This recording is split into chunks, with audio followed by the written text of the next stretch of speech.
The answer is yes. The initial aftermath was a hungry world, plus the destruction of infrastructure and needed institutions to build a modern world. Particularly in Germany and most of Eastern Europe, was starvation. There was homelessness and hospitals filled with hunger-related patients. Thousands of Japanese starved to death after their surrender. Part of the problem was the multiple allies did not agree on what the aftermath should be like.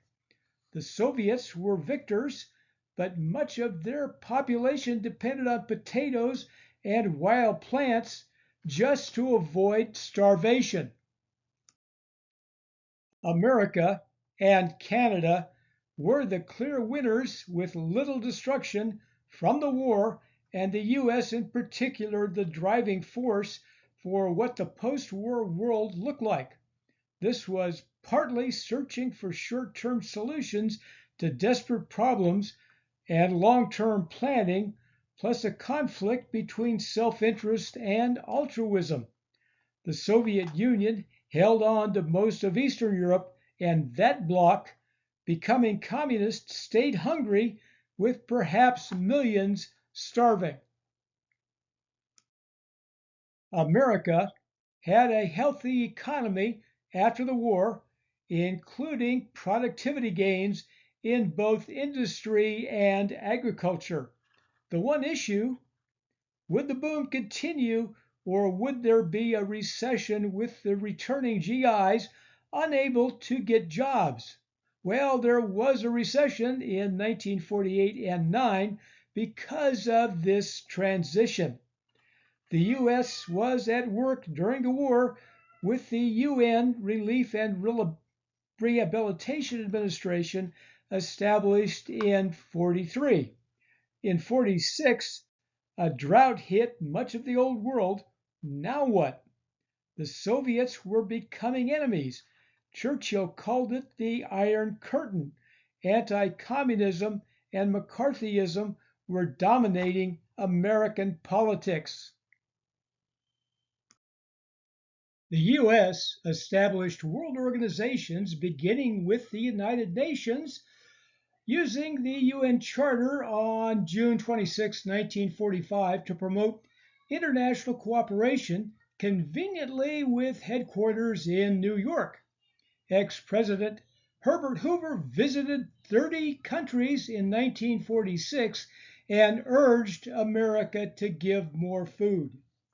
The Food and Agriculture Organization was founded in 1945. The US set the agenda, and food became a weapon in the Cold War. Success usually meant democracy over communism. Following the containment principle of diplomat George Kennan, the Truman Doctrine shifted foreign policy to intervene in conflict that threatened democracies to stop the spread of communism, with immediate threats to Greece and Turkey. The idea was that authoritarian states were a threat to international peace and US national security. It became the basis of American Cold War policy for decades. World War II decimated much of Europe, with bombing destroying much of the infrastructure and resulting in refugees in temporary camps.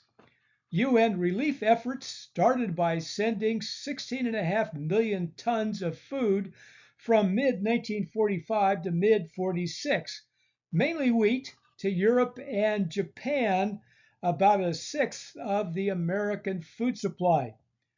Given the damage in a harsh winter in 46 and 7, reconstruction was slow.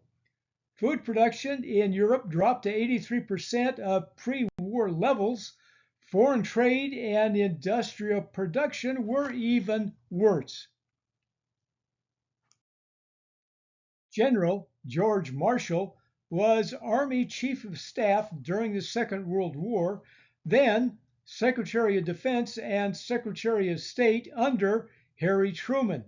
He was called the organizer of victory by Churchill. As Secretary of State, he advocated rebuilding Europe, a program that became the Marshall Plan. The Marshall Plan was officially called the European Recovery Program to provide economic assistance. Signed into law in 1948, it provided over $15 billion to stimulate economic growth, restore banking and financial legitimacy, and encourage international trade. Offered to all European nations, the Marshall Plan was accepted only by the democratic countries of Western Europe. That it did include West Germany and Turkey. Its goals were to rebuild ravaged regions, remove trade barriers, increase industrial productivity, and integrate the European countries.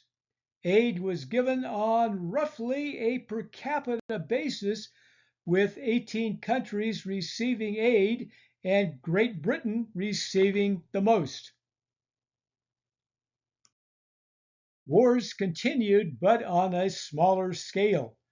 The next important one was the Korean War of the early 1950s, with the larger, if likely unnecessary, Vietnam War to follow. There were many food issues with the Green Revolution and U.S. agricultural revolution, increasing food productivity while causing other problems. The U.S. also would dominate industrial production for the next couple of decades, starting next time on Food History and Mystery.